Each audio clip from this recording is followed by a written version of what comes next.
My name is Runo, and this is 5 True Haunted House Stories. I'll start by saying that this isn't the only time I've had these type of experiences in my life, but it is the most significant.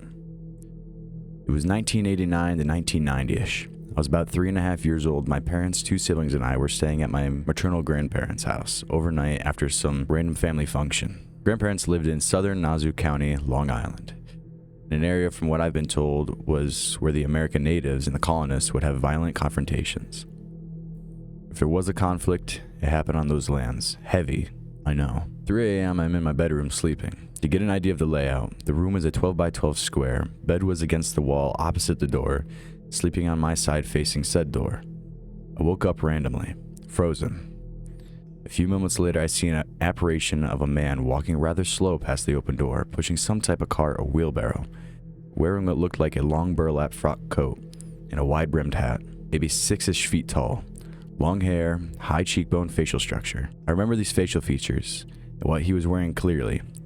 I can still see it in my mind today. I'm 35 now. When he got to the middle of the doorway, he stops, and without moving, the rest of his body turns his head slowly and stares at me for 10 to 15 seconds before returning his head slowly back to the face of front. Continues on his way, walking down the hallway past my door. After this, I start screaming. My parents come into the room and console me until I get back to sleep. After the incident, I never told anyone about this, not even my parents when it happened. I kept it buried in my mind until recently. I was on the phone with my mom, and we were talking about something suspect. It reminded me of this experience, and I thought to myself, this should be the time to tell her. I tell her everything. Afterward, there was silence for a few seconds. Okay, she said. What you just told me, what you saw, your 2 aunts had experiences and described the same clothing and what he looked like. 1970, my one aunt is 6 years old. Randomly 3 a.m. she wakes up to someone lightly pushing her as if to wake her up. She thought it was my grandma, says Mom. What do you want? As she turns over and sees the same guy in the same clothing and same face. He was just standing there, maybe 3 to 5 feet from the bed, with no expression, just staring at her. She freezes for a few seconds, and when she starts screaming, he vanishes in thin air.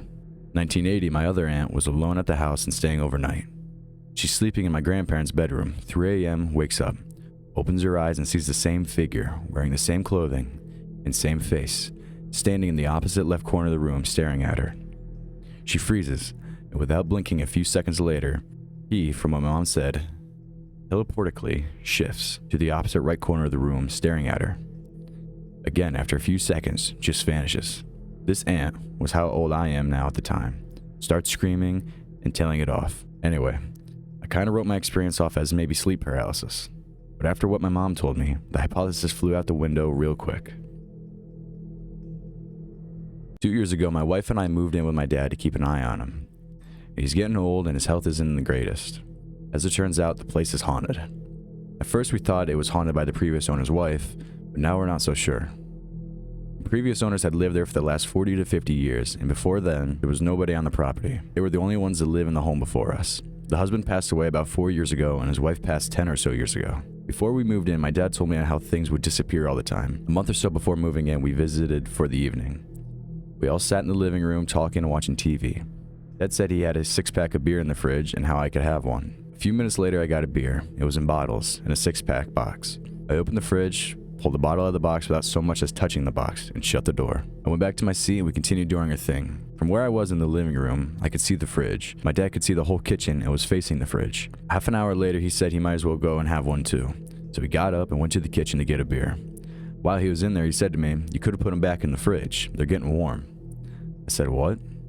He repeated himself as he opened the fridge and put the 6-pack of beer, sans 2 bottles, back in. I informed him that I hadn't taken it out of the fridge in the first place. Neither of us had even seen or heard the fridge door open or close, yet the beer was sitting on the counter. After we moved in, we experienced this going on all the time.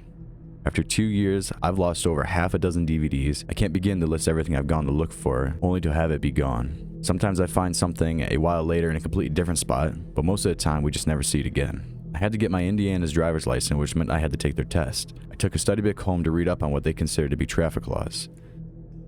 It was gone a couple days later. Still haven't found it. The other day, my dad was home alone and the TV remote, which he keeps on the table next to his chair, was gone. He searched for over an hour, dissecting the bathroom, kitchen, dining room, and living room, but couldn't find it. He finally just turned the TV on at the TV and went to make lunch.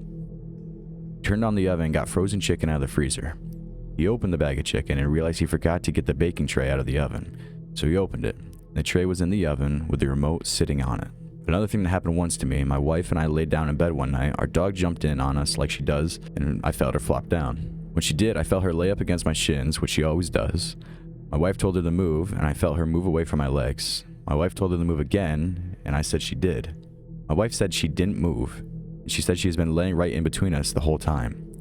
I felt, and she was, nowhere near my shins. Will had sat down and leaned up against me. No idea, but I had a hard time sleeping that night. My wife informed me that she feels something sit down on our bed all the time. Other things that go on here include lights going on and off by themselves, the front door locking itself, and me out 5 times. The TV turned on once by itself after I had turned it off and set the remote down. We hear talking in here all the time. My wife and I sit in our room a lot, and usually I hear my name called from the hallway, and it sounds like my dad. In the beginning, I would respond or go out to talk, only discover he hadn't called, or he was asleep, or he wasn't there at all. Plus, we leave our door cracked open so our cat can come in and go happily. Where I sit, I can see the hall and I can easily see when he's in it. My wife has heard her name too, as if he's called, but not nearly as much as I've heard mine. And when we hear our names called, the other of us doesn't hear it. The other day, I clearly heard my wife yell my name, which my dad didn't hear while sitting right next to me, and she said she hadn't, while also having not heard it. And one day, my dad, while home alone, heard someone yell out in the living room for our bedroom, "Who's there?" He didn't recognize the voice. He checked, and nobody was there. Well, we always thought it was the lady who lived here before. Now we're not so sure. All 3 of us had seen a black, cloudy mist the size of a person float through here. I've seen it once or twice, my wife has seen it a few times, and my dad has seen it a dozen or more. One time during the day, it was really sunny out and the inside of our place was all lit up. Dad said he saw it come out of the bathroom, move down the hall into our bedroom, and he said the bedroom went dark, as if it were night out. My wife once woke up and saw it above her, and then disappeared into the ceiling. I'm not sure what it is, but that's the most of the stuff that's happened inside this home. I'll talk about some of the stuff that's happened outside in the next post. I lived in this house for a little over a year back in 2017. It was a white 2-story house that was obviously old. Our landlords were an old Korean couple who left some items in the house when we were renting it. These included an old painting in the basement, a chest, and a mannequin in the attic, which were both wet and smelled funky. I initially felt nothing weird about this house and didn't for a while. Had some experiences beforehand, but not as bad as this house. So let's get into the interesting parts. Activity started to peak a few months into living there, and they weren't positive one bit. One night, I was sleeping on the couch in my living room watching TV. There was a walkway that led into the dining room, which I could see into from the left side opposite of the staircase, which was on my right. Not a very big living room. We had an Alexa sitting on the table in the dining room. The Alexa first lit up on its top ring and started playing what sounded like Mexican music. This music played for about a minute before completely stopping. The Alexa stayed lit for a few seconds, then turned off. During this time, I was both confused and also scared because no one said anything to activate the Alexa. This wasn't my last experience in the house. Another night in the living room, I heard footsteps coming from the staircase. I heard a deep growl, like from an animal. I shut my eyes hard and tucked my blanket in to make myself feel safe, because I felt certain I would be attacked. But nothing came, only an intense feeling of being watched while I cowered in fear. Another night, I wanted to go up to use the bathroom.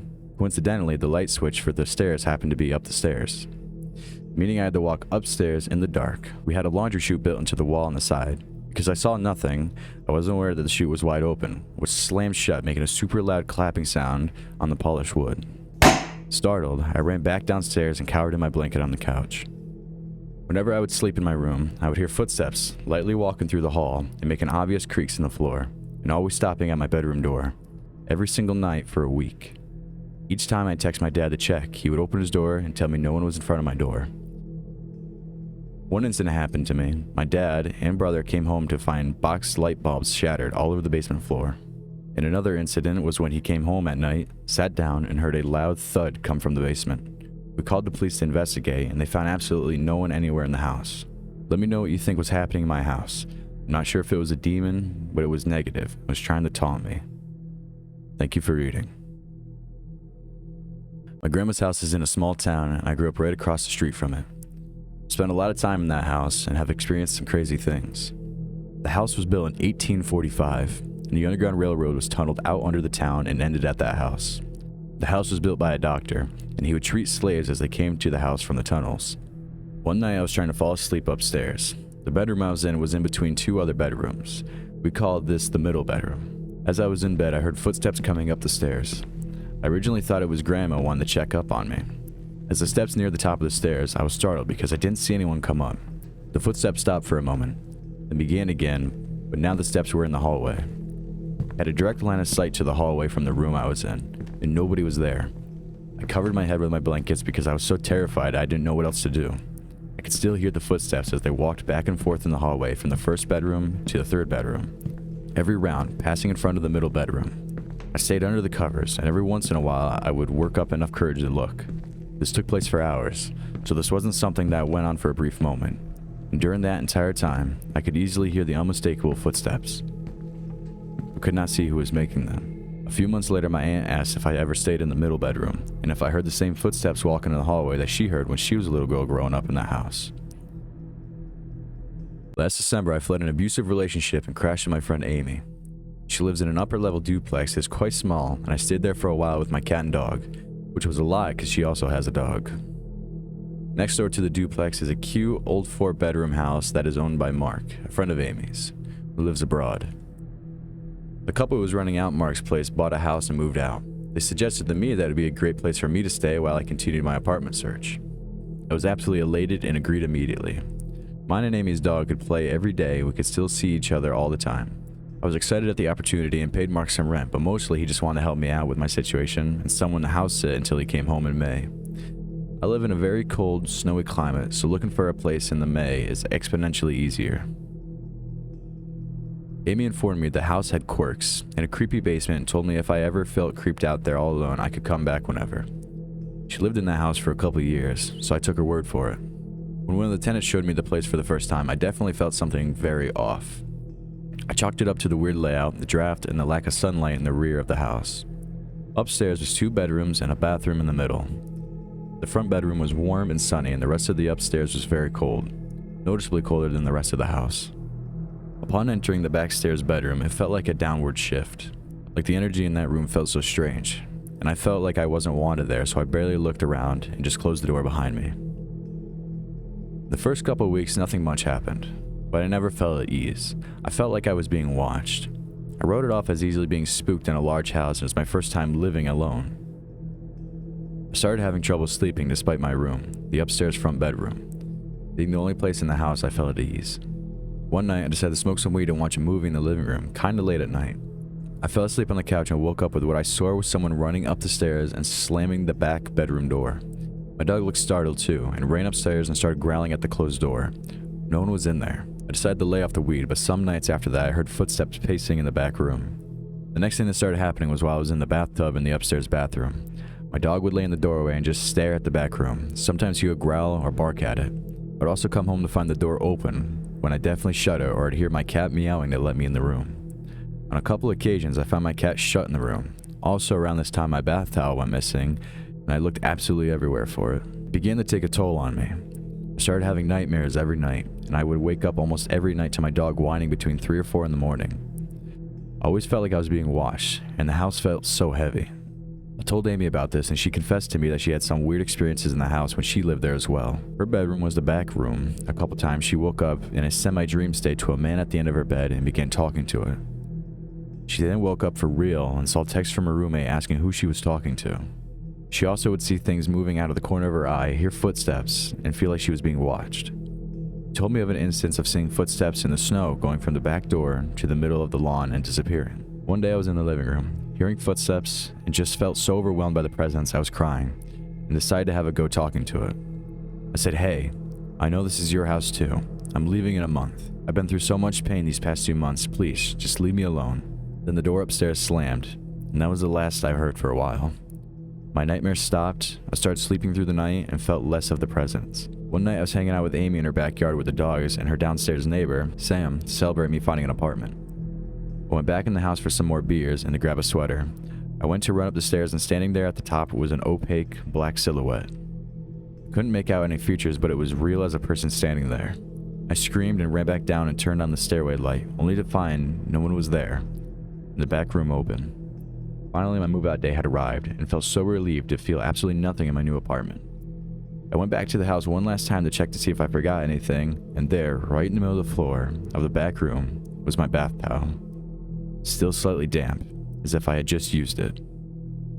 I have not been back since.